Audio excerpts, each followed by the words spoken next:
Hi everybody, this is Shannon Rudisell. By now, most people are probably familiar with this drill because we tend to have the same folks most weeks, but we're really glad you could join us for our weekly call for early childhood funders. And I've got to say, very excited about the folks who've agreed to talk to us today, and I think this is going to be a really great discussion.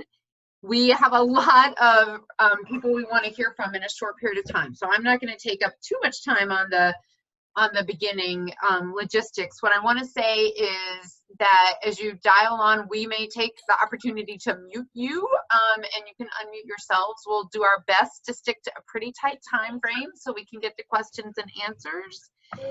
And today's topic is about families and the impact on families. And there's several different studies. I know there was the census put out a study today. And what we decided to do was to invite Dr. Phil Fisher from the Center for Translational Neuroscience at the University of Oregon, who's doing a rapid study that's, as I understand, is a rolling study about families with young kids, and has had some insights that have been coming out weekly and actually funded by some of our funders and with several of our friends and partners on the advisory committee.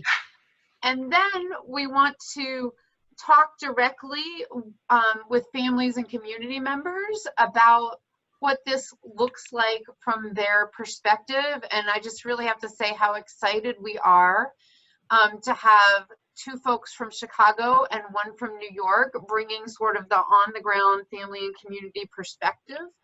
So after Dr. Fisher talks about what they're finding in the data, we'll hear from Shantisha Floyd, who is a parent team member with Power Pack Illinois, and Yolanda Williams, who is the parent chair of the Early Learning Strategy team at Power Pack Illinois. And we're also really grateful to have with us Linda Melton-Mann, who is the Hudson, New York affiliate president for NBCDI's affiliate in New York. And I think there's 3 in New York, but for hers in Mid-Hudson. And I want to thank especially NBCDI and Kofi, who helped us bring these community perspectives. Did a lot of work helping us organize that, so I want to thank them too. All right, so without further ado, we want to get right into it. And Dr. Fisher, I'm going to turn it over to you, and thank you so much for joining us.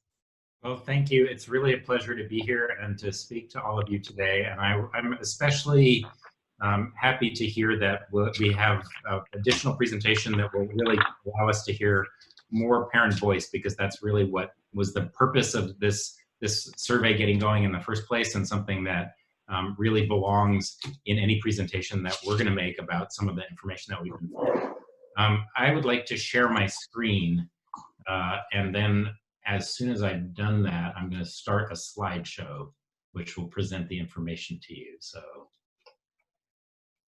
let me just, once it pops up, make everybody can see it, and we'll be off to the races. Okay, can people see that? Yes. Great. Okay.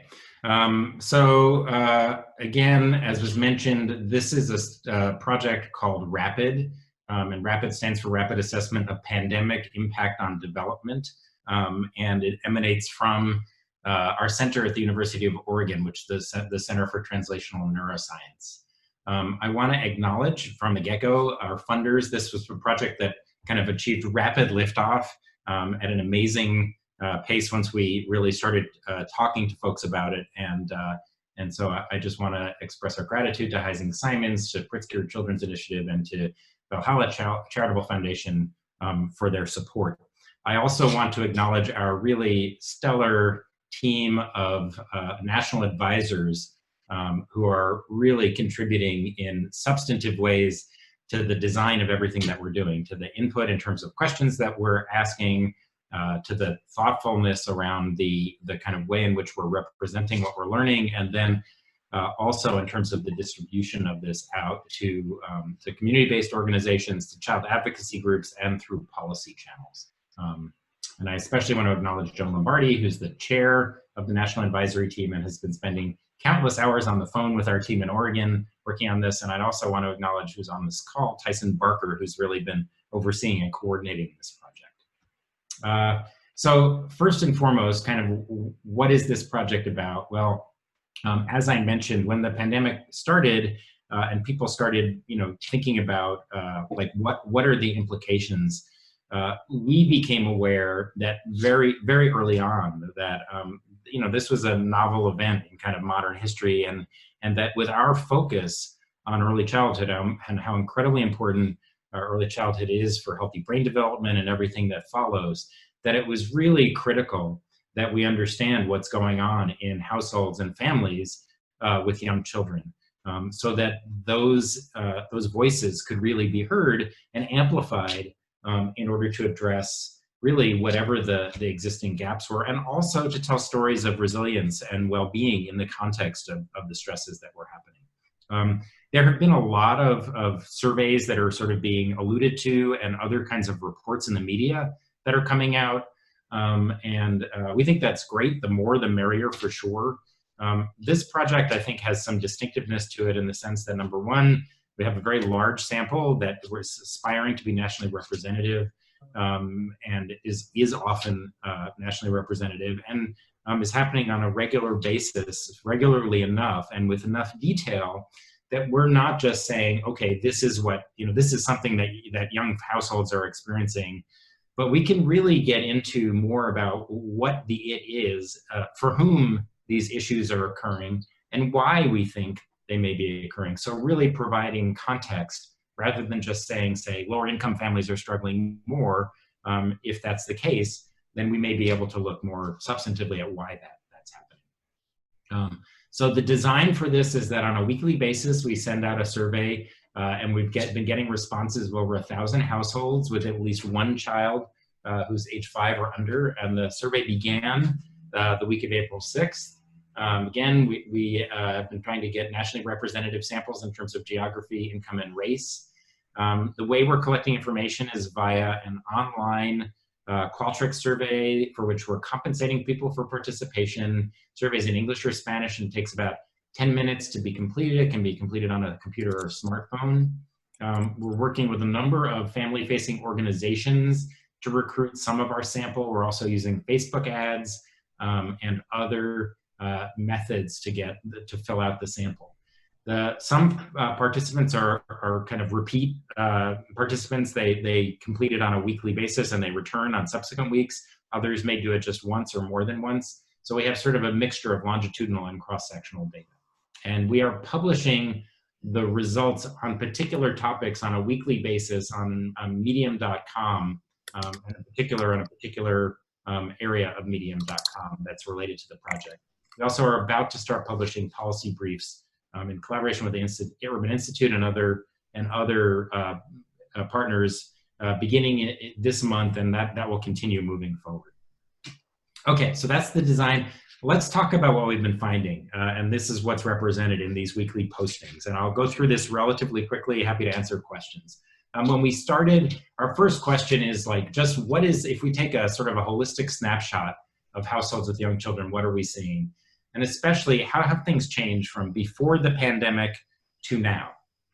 What we see is, not surprisingly, 68% of caregivers reported an increase in stress, 48% reported a decrease in family income, 22% at that point that they've responded have reported difficulty paying for basic necessities, and 34% report that they've delayed seeking healthcare. So that's sort of like an overall snapshot, and it suggests that there are many challenges being faced by families and households with young children.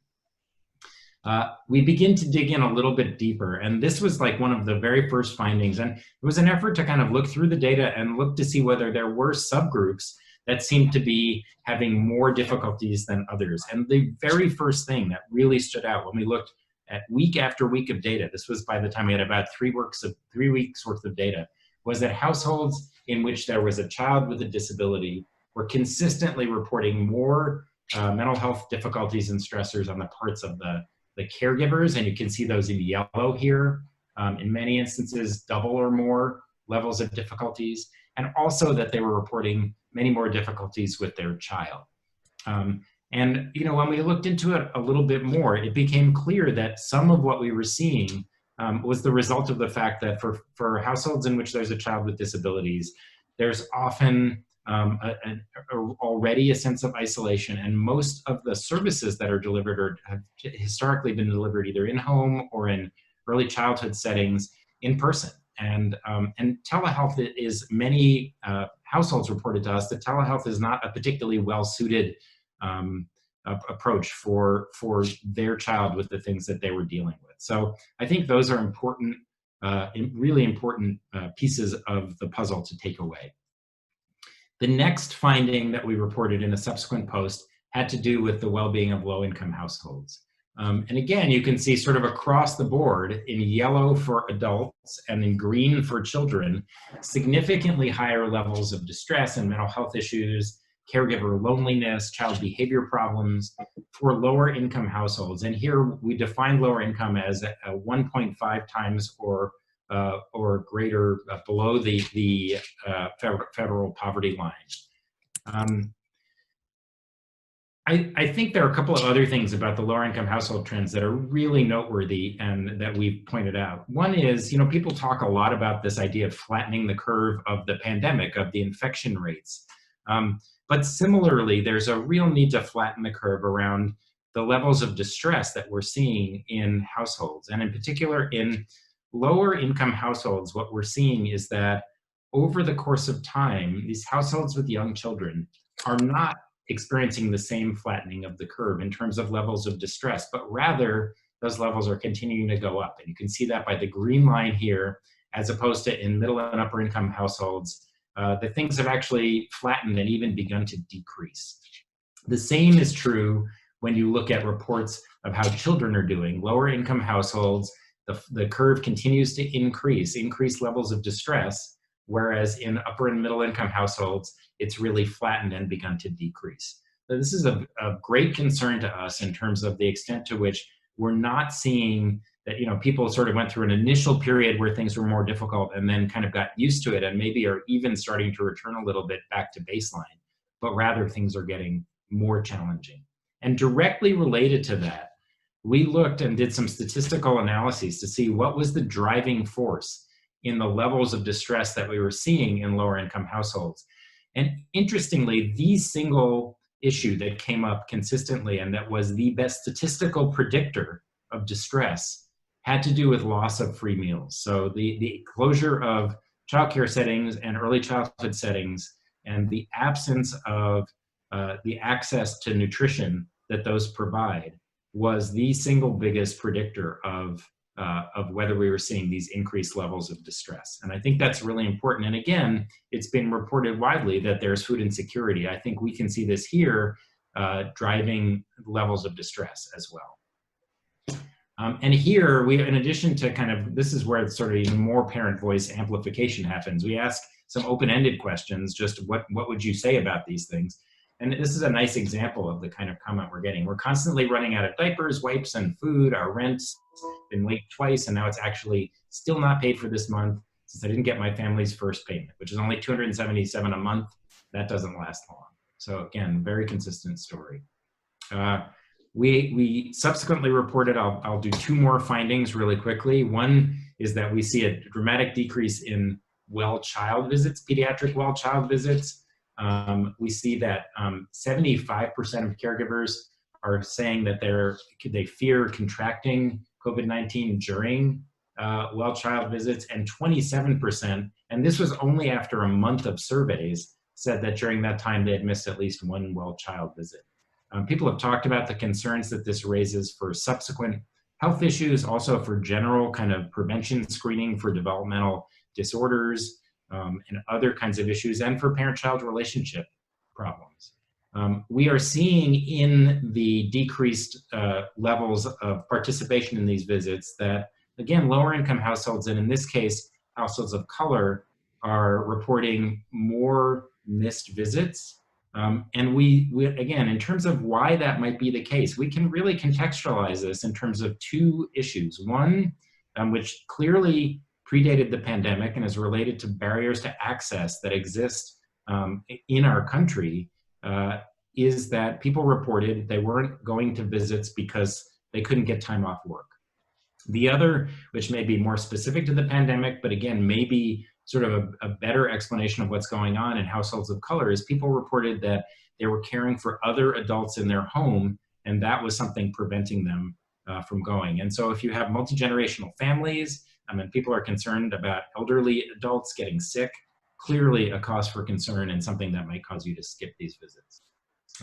And finally, we've recently been asking a number of questions about people going back to work and how that's going to be affected by the childcare situation as states begin to reopen. We know that childcare is a huge area of concern, and indeed what we found is that almost half of our caregivers, and this was in actually a sample for this particular week that was more middle income and less representative, and we see that a lot of people are saying they don't know whether they're going to be able to return to work because they don't know if they're going to have appropriate childcare, that only they or themselves are expecting to look after their child for the next month.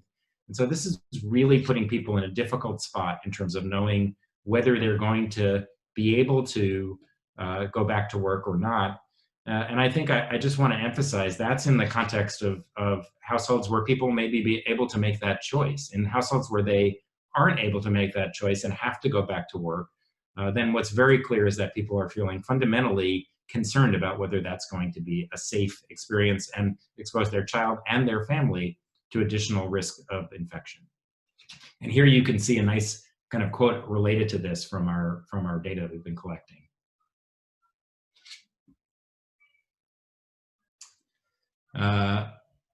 So I'm just going to close here by letting you know sort of what we're seeing as some additional opportunities. We're very eager to have this project continue. One of the things that I think has been clear that's been expressed to us by parents that we've spoken to, by advocacy organizations and policymakers, is that these issues that we're exploring, these are not new. These are issues that are sort of part of the fabric of structural inequalities in our country that have existed long before the pandemic: need for family support, need for more adequate childcare.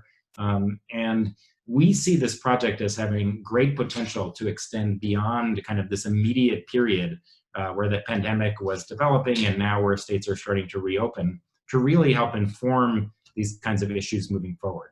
Right now, the project only has funding to go through August 1st, and we're very interested in continuing to extend national work beyond August 1st. We're also extremely interested in growing the size of the samples that we're recruiting, in particular underrepresented groups, in groups that are affected by structural inequalities, and so that we can really tell those stories more adequately. Tell the stories not only of the challenges being faced, but also begin to tell stories of what's promoting resilience and well-being in those contexts. We've had a lot of inquiries about state-based surveys and whether we could do those. And indeed, we're very interested in working with partners to launch state-based surveys. We think that if we can sort of house a number of them centrally, that there will be an opportunity for states to share information kind of across their borders, but also, since policy is often made at a state level, to really understand and take the pulse of what's going on in a particular state. In order for the state-based surveys to occur, again, this is something that we need additional funding for, but in addition, we really need partners that can help with the recruitment that occurs at state levels. The other thing that I just want to mention as a third or fourth area of opportunity is that we really see the policy changes and other community efforts to address well-being in households with young children as being things that are very potentially measurable in terms of the impact that they're having. And we have a variety of tools that we've developed, including some light touch TA, that can really help for us to do kind of a good kind of assessment of whether particular changes are having the desired effects on improving well-being, on reducing risk and stress, and so forth. And so kind of looking at pre-post as policy and community efforts are implemented to see what changes are happening is another thing that we see as a really big opportunity. We are happy to talk more about kind of what the costs of these activities would look like. We're really happy to provide more information about kind of scopes of work. we feel like what we've been able to stand up in the last 2.5 months in the way of an infrastructure is something that can grow quite a bit, and we're really eager to do so. I think as people who have traditionally done research that doesn't really focus and face families and policymakers as much as we aspire to, and the speed at which we're able to gather information, we see this as a really unique opportunity, and we're really excited to continue to move forward with it. So I'll stop there, and I will stop my screen sharing, or you can take back over it, and then we can continue the discussion. Thank you so much, Dr. Fisher. And I think that example about the kids with disabilities was one of the things that really hit me, you know, when I read it, that was something that wasn't getting the amount of press at the time. So I think it shows some of the utility of what's been able to be highlighted through the survey. We're going to go straight to hearing from some of our parents, and then we're going to try to keep conversation at the end. But in the meantime, people are putting questions in the chat, and I think y'all should feel free to answer them in the chat, and then we'll go back and try to pick them up verbally after we hear from all our speakers. So next, we're going to hear from Shantisha Floyd, a parent team member with Power Pack Illinois. Shantisha? And you've muted yourself, so you'll have to unmute yourself.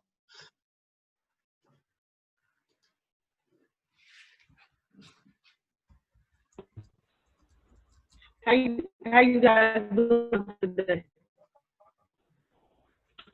Okay, now we can see you.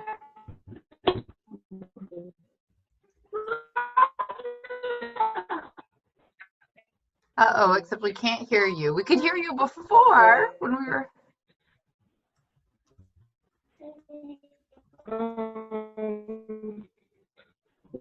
Well, I'm just really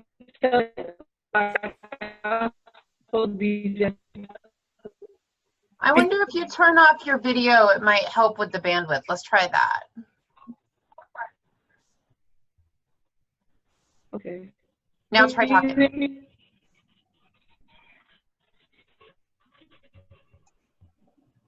We try saying something.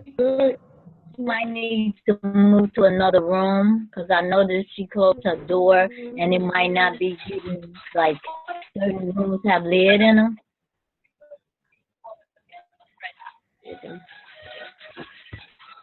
Yolanda, were you suggesting that she moved to another room? Can you hear me? Yeah. Oh, now we Yeah. can hear you, Shantisha. Go ahead, please. We can hear you now.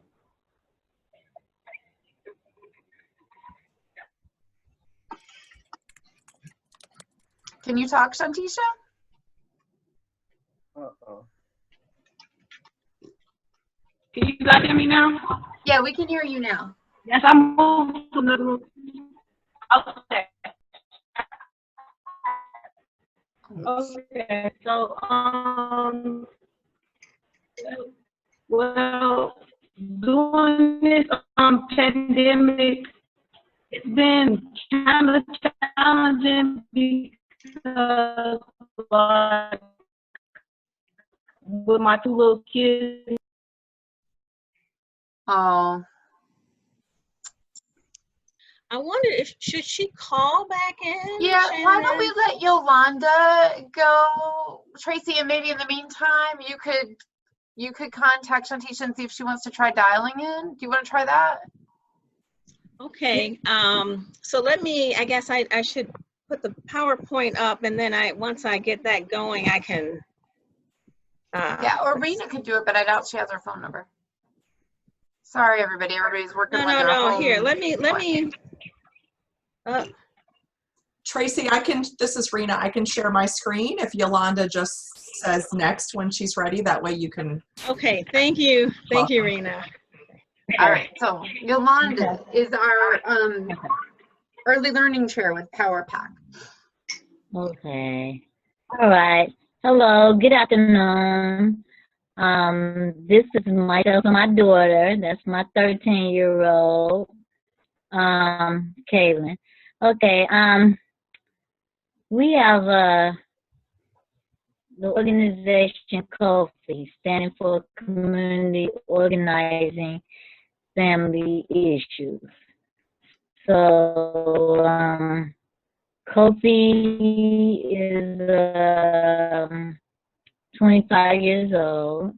Our COFI helps parents to become leaders and create family-friendly communities. Power Pack is the baby, I should say, and it is made up of four different campaigns. The Early Learning Campaign, which is actually 14 years old, and I am the co-chair of that particular campaign. And then there's the Elementary Justice Campaign, and if you could scroll up just a little bit, just a little. Hello, I'm back. Yeah. Can you guys hear me? Okay. We totally can hear you, and that's awesome. Let's let Yolanda finish, and then we'll come to you. Thank you so much. I'm sorry. Yeah, I'm sorry. No, you're good. I had to get on my phone. I'm sorry. Okay, so, and then there's the Elementary Justice Campaign and the Health, Food, and Recess Campaign. Skipping around here. So basically, what happened?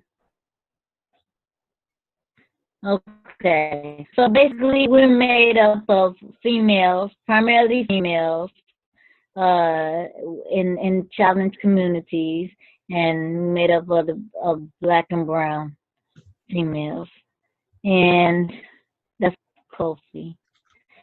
And then can you scroll up just a little bit? I can't. Okay, maybe it won't. Oh. Moment. Okay. Okay. So go on to the next one. Okay, so this was what we were working on before pre-COVID hit, COVID-19 hit. We had 3 different things that we were working on. One was 0 to 3, which was actually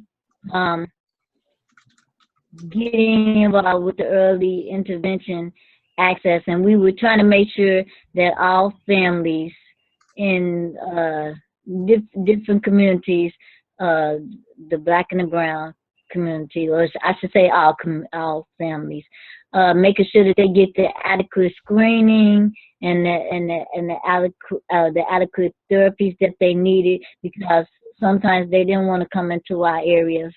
They wanted to pick and choose who they wanted to service.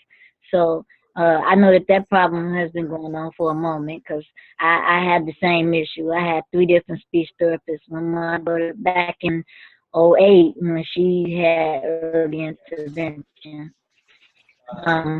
Also, the Family Advisory Committee, we would bring in parents to the table, and basically it was just to have parents have a voice at the early learning council.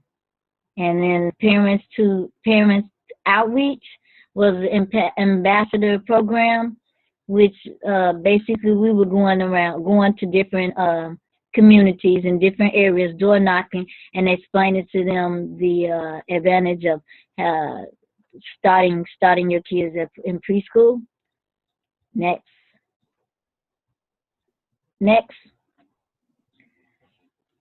So these are some of the conversations, quotes that were taken from actual parents that were on our committee. One, my daughter's child care center closed, and we haven't heard anything from them. To, my husband and I can't agree. Do we pay the light bill or save money for food? And if you scroll up a little bit, I can't really see. One mother has asthma. And I can't see the bottom. I'm not sure, Yolanda, because I can see it. I'll read it for you. One mother has asthma and her children have it too, along with lead poisoning. She recently got out of the hospital. Okay. So these were all choices of different things that our Black and brown community had to choose from. I mean, to decide on what they were going through at the time when COVID began. Next.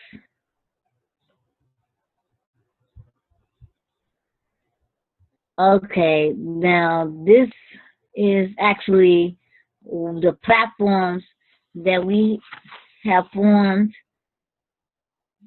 as a COVID-19 so the CARES Act, which is a federal act about child care and pushing for child care.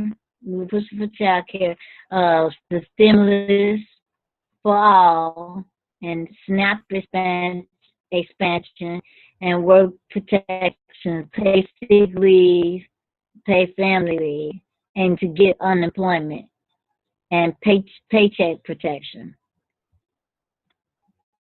On the state level, child care provisions, and pushing for remote learning, and particularly for children with special needs and bilingual students, because they seem to suffer most. And then now I can't. You might have to come up some. Yolanda, are you in speaker view? Can't tell. I know down at the bottom, I can see. I can. It says chat, mute. It's got the whole row of stuff down at the bottom. Oh, So okay. Well, I don't think we Okay. can help you see it unless you change your view, which is up in the top right corner. You can go on to speaker view. Okay, let's see. That might help you. Speaker view. Oh, there it is. All right, there. Okay. All right, good. Thank you. Okay. Also at the state level, we're working on utility,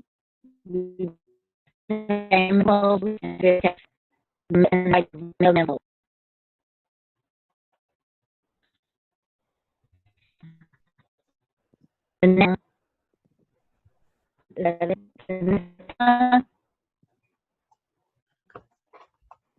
And now your audio is freezing up. All right, I think we're gonna maybe let Shantisha go because we're having trouble hearing you. And y'all should know that. Oh, now you're better. Y'all should know we were on the phone with Yolanda and Shantisha for half an hour before the rest of y'all got on the phone. So it's just something about the way that the pandemic makes everybody's connectivity spotty. So Yolanda, do you want to see if you can finish up? All right, I think Yolanda is frozen. Shantisha, are you able to hear me? Yes, I can hear you. Okay, and you're coming through loud and clear. Will you tell us a little bit about your story? And hopefully Yolanda will get unfrozen.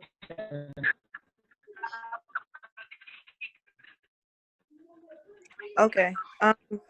Well, I'm a young mom with 2 small children, and during this pandemic, it's kind of been a challenge. Can you hear me now? Oh, we're gonna let why don't we let Shantisha tell us a little bit about her story? Because you're breaking up.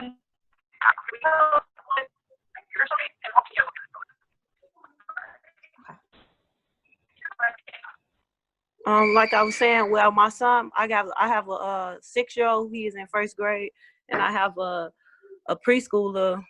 He in preschool. He's in Head Start at the Y, and I feel like both schools have been like helping a lot.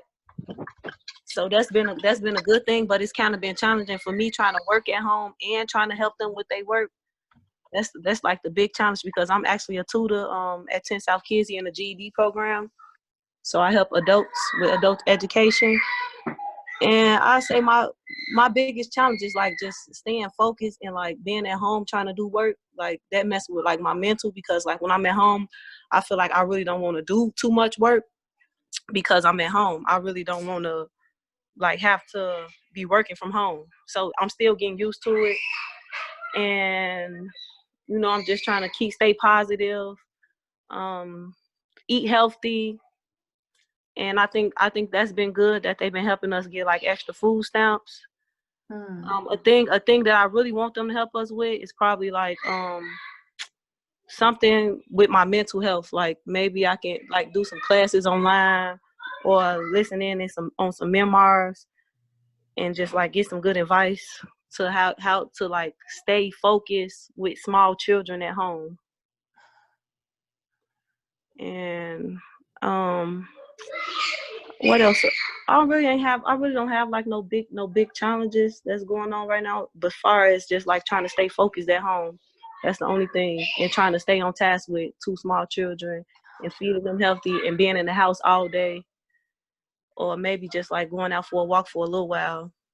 But I think that's about it. I don't know if anybody have any questions I can answer. Yeah, thanks, Shantisha. This is Shannon. I'll just ask one question. If you know, and maybe you don't have to answer it now, we can come back to you, but if you had thoughts, you mentioned, you know, mental health support would be one thing that would be helpful. Are there other things that you feel like, you know, your neighbors and your friends that you hear people talking about that they would like to see more of? Well, I heard people saying they would like some more help, like far as like money, because like they saying like the bills piling up and they still have to pay like certain bills. So a lot of people, and then they not working. Some people not working, like not fortunate enough to work from home. So like I say like they probably want some more help with like paying their bills and just supporting their family, period. And that's about it. That's the only thing that my neighbors have been talking about, like far as like just have to still pay bills and they don't have no type of income coming in. Yeah, and one last thing I wondered, I mean, Head Start, you know, is a program that has a lot of resources sometimes to help people more than other kinds of childcare program. Is there anything that the Head Start program has been able to do for you that you particularly appreciated, or that you'd like to have seen, you know, other childcares be able to do? Well, they have been like very consistent with their lesson plans and like checking in on us. So I like that. They also helped us like with food. So I appreciate that. And I like the fact that they it seemed like they care, because they call and check in. Like I'm at least hearing from them like twice a week, and then we doing like Google Classroom hangouts. You know, I'm getting my lesson plans on time. I can call them if I have any questions. Like they have been very supportive. So that's what I like. That's what I really appreciate about the Head Start. Well, I really appreciate that, and I appreciate you taking the time to be here. I can't imagine you trying, it sounds like you're trying to tutor adults in your work life and homeschool your preschooler at the same time. So you're providing education for people at different points across life while you're managing your own life in your apartment, which is incredible. So I really want to appreciate you for that. Thank you. So why don't we turn to Ms. Mann, Linda Melton Mann, who I think, Linda, this might have resonated with you, what you heard today, given what we talked about this morning on our pre-call about what you're hearing in, you know, in your community in New York. So let us welcome you to talk a little bit about what you're hearing from your community members. Thank you so much. And I really appreciate what Dr. Fisher had to say and what the parent just had to say. And like I mentioned to you earlier, the mental health aspect is what most of our parents are concerned about. They were thrown into this like everyone else was, but you know, the initial impact was panic. You had people with small children not knowing what to do. They weren't educators. They were not, some of them haven't even gone through high school.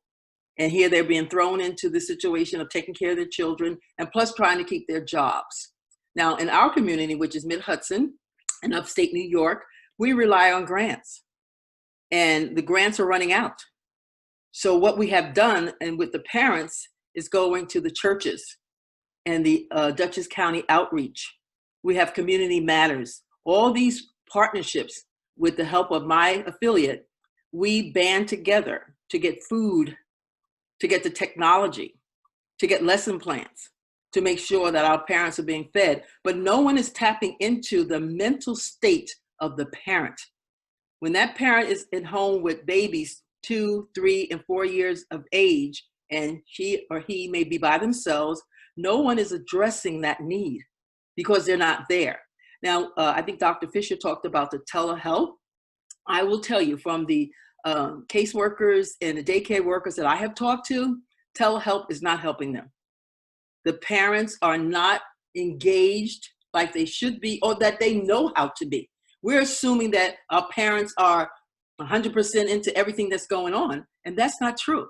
When you have a child with an IEP, that's an education, individual education plan, and you as a parent have not seen the social worker or the caseworker working with your child, and you're trying to take care of other children in the household, sometimes you shut down and you don't do the telehealth. And that's why when they talked about missing appointments, I can see why they miss the appointments, because some of the parents are just so tired and fed up with the whole process. So how do you help them?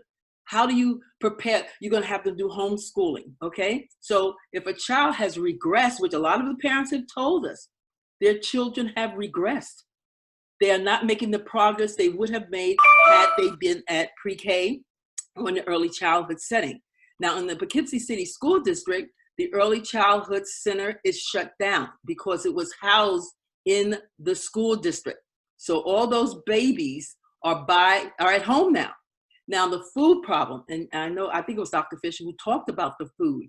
Food is a big problem. If you go to the big stores, Walmart, if you go to BJ's, you go to Sam's Club, you won't find our minority population in those stores because they're online getting food from the food banks that have been able to get food together for our young people. And as far as educational resources, how can a parent get educational resources if they don't have the technology in their house? Many schools, suburban schools, they have Chromebooks. Our parents don't have Chromebooks. So should we blame the parents? So then the parent feels drained again. Here's another thing I'm not able to give my child. I'm not giving them technology. I'm not getting them food. They don't go outside for outdoor recess. So that's why we're relying on the churches. The churches are providing that extra help that the parents need, and they need that on a regular basis. And many of the parents don't get checked on. Who is calling and saying to the parent, how are you today? How did you make out? No one is calling that parent. Then you have alcoholism is on the rise. Child abuse is on the rise. So what do we need as an affiliate? Our affiliate reaches out into the community to provide services. So when they call us and they say they need food, we pull our people together. I'm very fortunate in my affiliate that we had a group, it's called a group chat. And what we do, all the members, we have a nurse on our committee, we have a social worker, we have educators, we have school board members, we have college professors. So we all pull together our resources and we tapped out into the community. When this pandemic hit us, we were on the phone, and we're still on the phone, because when you get a teacher that calls and said, I'm fed up as a teacher because I am a single parent with 2 children and I have to teach my own students plus work with my own children with their lesson plans. This lady was at the edge. We thought she was going over, but as a organization, we realized that now we had to talk one-on-one with parents, let them know. So who is going to provide us with grants to help us do that? We have a social worker in our group who actually, she takes time to call parents and let the parents call her, so we can eliminate some of the stress, because the stress level is high. People don't realize the pandemic that has made the existing inequities even worse. Our minority people were disadvantaged anyway. So this on top of that has made it so bad that if they were at the food line, when it wasn't a problem, can you imagine how far back they are now on the food line? Because they don't know how to maneuver the system. If they knew how to maneuver through the system, things would be a lot better for them. But because they don't, that's why they need voices like myself, the churches, the outreach, such as Outreach, Community Matters, River Church. We as a community have locked arms and said, we're going to save our babies. We're going to make sure that they get the education that they need. And the financial support is going to be devastating. What the big problem that they're facing now, some of our young mothers have told us, some of the babies don't want to go back to daycare. They feel safer at home because they're not being bullied. They're not being picked on. Then you have the other parents who are saying, is school going to open in September? What do I do with my child in September? Will I have a job in September? So this pandemic has created havoc in all of our lives, but for the disadvantaged, it is doubled to the point that people can't breathe. They can't think. They can't rationalize what the next meal is going to come and if they're going to have housing. I had a parent who called us the other day and told us she wants to move out of the area. And my question to her was, where are you going? She said she can no longer afford to live around here, and that's a problem. So where are our parents going? So how do we address this concern? It's like what we're doing now. Where can funds come to the local agencies to help us help other people? Every dime that we've had, we have put into the community. We were up for a grant and we don't know if we're going to get the grant. So that's further behind. So I know we had parents who needed diapers. They needed Pampers. They needed baby wipes. You can't find a baby wipe anywhere in this area. You can't find a Clorox wipe in this area. I mean, the shelves are empty. I don't know about the other areas where you guys are, but in our area, okay, my age, you can go into BJ's the first hour in the morning. What are you going in there for? There's nothing there. If I wanted to go buy some baby wipes for a parent that is disadvantaged, I can't get that for her. So I have to tell her I can't get that for her. So how do we address this? It's through partnerships, And the sad thing about all of this is that we don't know when it's going to end. Those of us who are able to afford where we live and do what is important to help ourselves, the other parents that don't have it. And if you think 5 months ago they were suffering, you know how they're suffering now. So my plea to people is that we need to have more support with people engaging in true partnerships with your local organizations, with your churches, with your sororities and fraternities, with your colleges, with your businesses. And this has to be one big family. If we don't come out better than after this, shame on us, because our babies need the support. And as an affiliate and a part of Black Child Development, we're with the early childhood because we have to save them. If we don't save them, I don't know who will.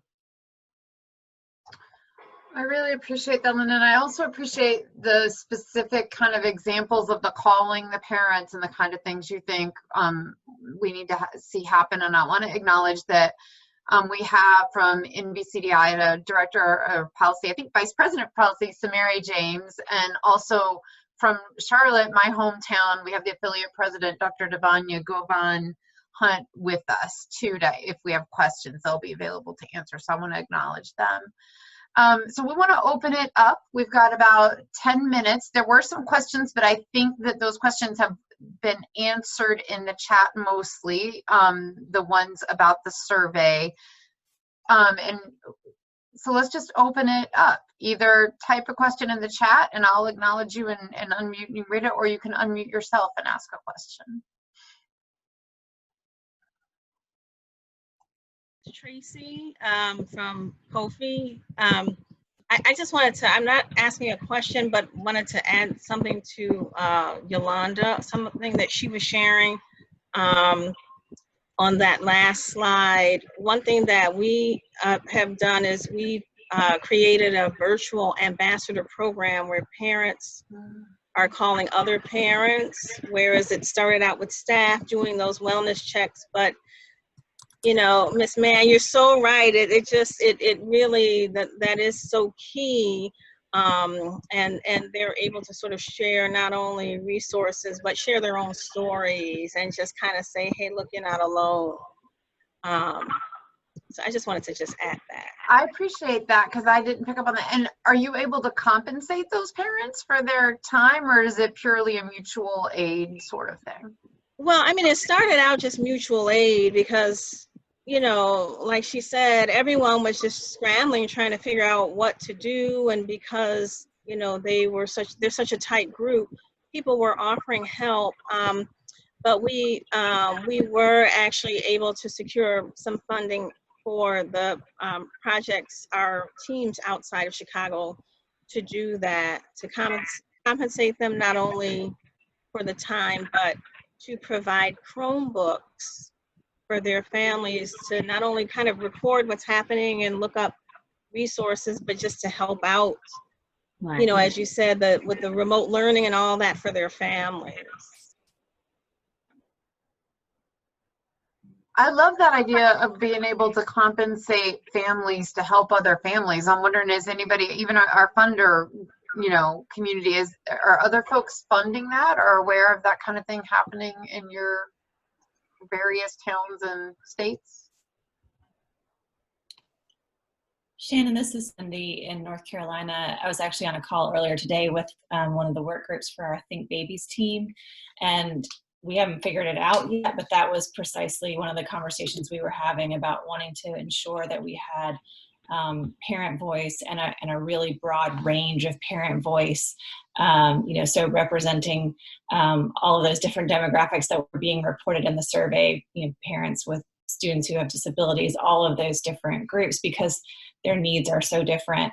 So we're working on that, about how to get parents involved in that work group, and also looking at whether some of the mini grant funds through the Think Babies initiative could be used to compensate parents for their time.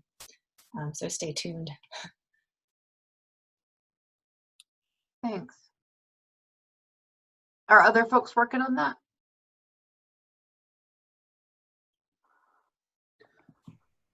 So Shannon, it's Christine Calpin here with Casey Family Programs, and I put a comment here. So as a foundation, we do a lot of work in sort of the foster care and child protection space, and as part of our work, we have agreements with a number of national groups, including the National Children's Trust Alliance, Foster Club, Generations United as well, and have formal agreements with them to compensate the work they do to actually support parents and relative caregivers and others in their engagement, as well as the development of programs they do, including parent partner programs, which allow these individuals to become partners with others who experience this. So we have a lot of engagement and work in the space if anyone wants to talk further about it.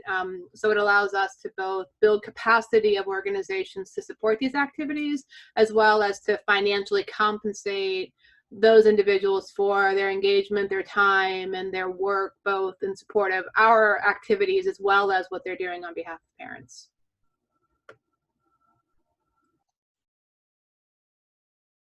Thanks, Christine. We're glad you could join us.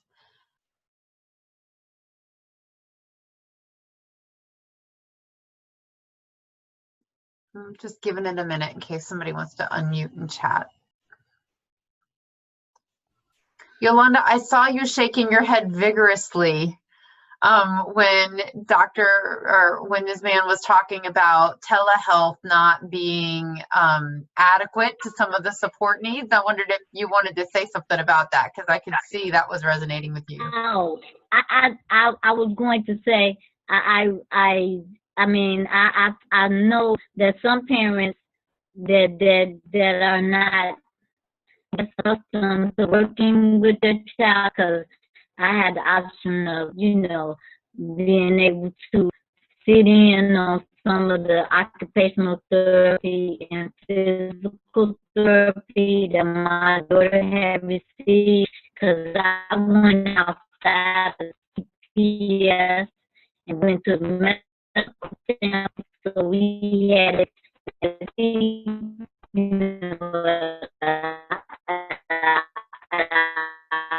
Uh-oh. Well, we can't, unfortunately, we were following you, Yolanda, but then we can't hear you. Yeah. And usually what happens, So we're having trouble still hearing you, Yolanda. So I'm gonna cut it off. But we're sorry. And they had you doing Yolanda, could you turn off your video and see if that makes it easier to hear you?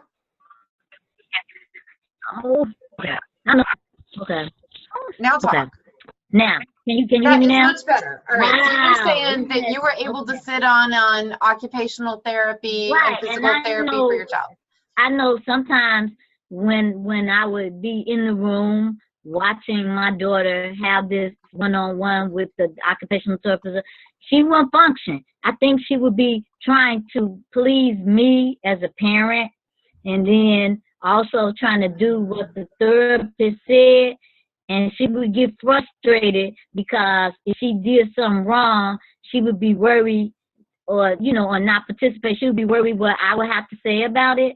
Whereas some parents, they try to understand what the actual physical thing is doing with the child.